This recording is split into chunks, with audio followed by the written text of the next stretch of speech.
Hello and welcome to the History of Atlantis, Part 2. In 2006, SG-1, except for teal'c, arrived in Atlantis on the Odyssey as a step in their way against the Ori. Samantha Carter and Cameron Mitchell took Dr. Rodney McKay on a mission to connect the Stargate to the Supergate back in the Milky Way galaxy, preventing its further use by the Ori, at the same time destroying a hive ship and an Ori warship. Meanwhile, Dr. Daniel Jackson and Vala Maldoran accessed the ancient database in hope of discovering the location of the Sangral, a weapon against the Ori designed by Merlin. However, the ascended ancient Morgan Le Fay, who masqueraded as the database's holographic interface, was stopped by the others before she could reveal it. In 2007, after a massive preemptive strike on Asurus by Earth's new battlecruiser, the Apollo, the Asurans launched a retaliatory attack on Atlantis. They sent a satellite housing a Stargate to Lantia, and after dialing it from Asurus, unable to evacuate by Stargate, and unable to fully dissipate the beam after submerging the city, the expedition used the Stargate to leave Lantia, the recently discovered mobile drilling platform located on the ocean's floor gave Atlantis the power boost it needed to lift off, as the expedition only had one zero-point module instead of three, which the city was designed to use. The shield had to be lowered so that the power could be diverted to the Stargate for the critical first few moments of the fight. As the shield was being raised after the initial phase, however, the Asurian's beam grazed the side of the main tower, causing serious damage to the power conduits. Because of this, Atlantis dropped out of hyperspace prematurely and far from the new intended homeworld, with the city's single zero-point module nearly depleted, having only 24 hours of energy left. With the aid of a replacement ZPM stolen in a daring raid on Asurus, the city eventually settled on M35117. During that same year, the ninth chevron in the Atlantis database was discovered, and the Icarus base was built in the Milky Way to research into dialing it. This later mounted, with the help of Eli Wallace, in the successful dialing of the Destiny days after Atlantis' return to Earth. In 2008, the hybrid Michael Kinmore used a puddle jumper in conjunction with a stolen IDC and a number of hybrids to infiltrate Atlantis. He combined Wraith and ancient technology and managed to create a force field with similar results as a Wraith stunner, disbanding anyone who attempted to access the control tower. His goal was to capture Taylor's son. Ronan eventually escaped from his original capture, as he was in the Stargate operations when the stun field was established. However, Michael was able to overpower and render Ronan unconscious. This distraction allowed Taylor to escape. Michael activated Atlantis' self-destruct in an attempt to draw Taylor out, but it was unsuccessful. He then attempted to retreat with the DNA of Taylor's son that he had already taken, vowing to clone him. In the meantime, Dr. Rodney McKay and Lieutenant Colonel John Sheppard planned to use a puddle jumper from the underwater jumper bay, dial the DHD, and use the unstable vortex to destroy Michael's jumper, thus rendering the field inactivated and restoring Atlantis to its natural power. The plan succeeded, and Michael was forced to flee with Sheppard in chase. As they battled on the outside of one of Atlantis' tower, Michael was able to throw Sheppard over the side, but Taylor intervened and pushed Michael over the edge.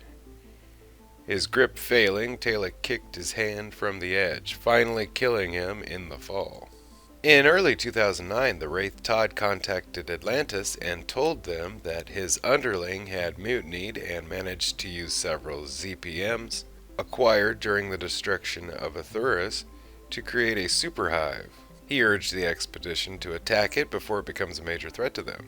The Tories sent the Daedalus to confront the hive ship, but the ZPM-powered vessel proved itself an impressive opponent, crippling the Daedalus before making a sudden and inexplainable jump into hyperspace. The expedition later found out that the Hive ship was on its way to Earth. Both the Apollo and the new Tory ship, the Sun Tzu, failed to destroy the vessel before it reached Earth. Sheppard interrogated Todd for the location of more ZPMs, which Major Lorne and his team were able to locate. Atlantis, now with her full complement of 3 ZPMs, was sent to the original home in a last-ditch effort to defend it. Dr. Carson Beckett flew the city until the city's hyperdrive failed at the edge of the Milky Way. Dr. Zelenka proposed activating a highly experimental and potentially dangerous drive based on the same wormhole technology as the Stargate. With it, they could potentially reach Earth in seconds. When Atlantis arrived, it placed itself between the superhive and Earth in order to buy Stargate Command more time. Atlantis took the brunt of the Hive's assault and launched a barrage of drone weapons in retaliation.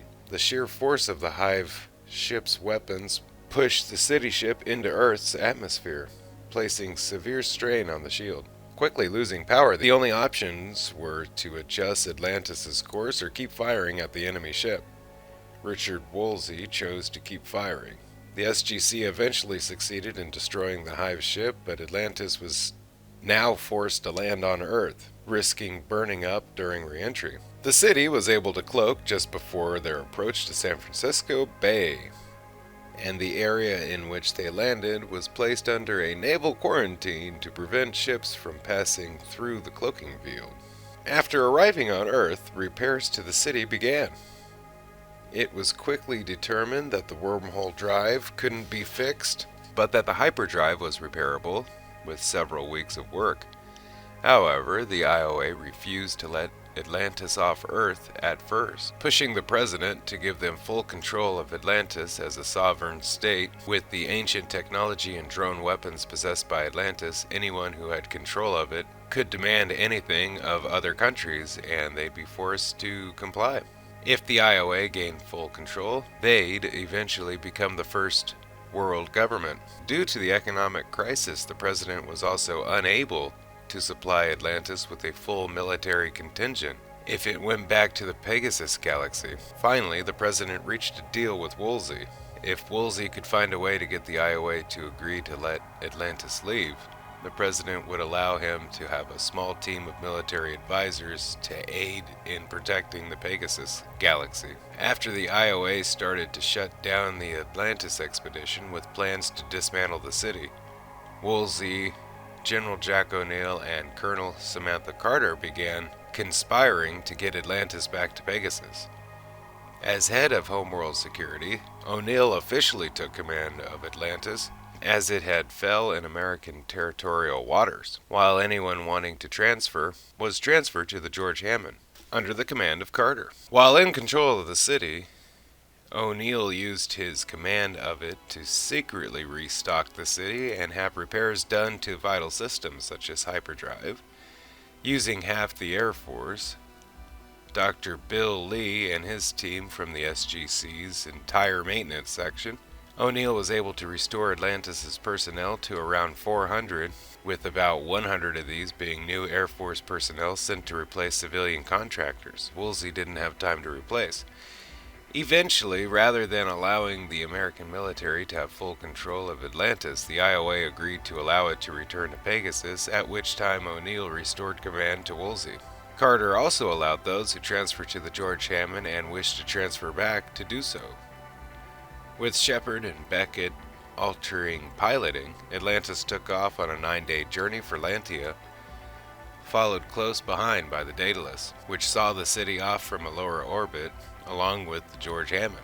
That last part is from Stargate Atlantis Homecoming, Book 1 of the Legacy series, by Joe Graham and Melissa Scott. It was not in the show. Thank you for watching the History of Atlantis Part 2. Don't forget to like, share, and subscribe if you can. If you already have, then thank you, and have a nice day. Bye-bye.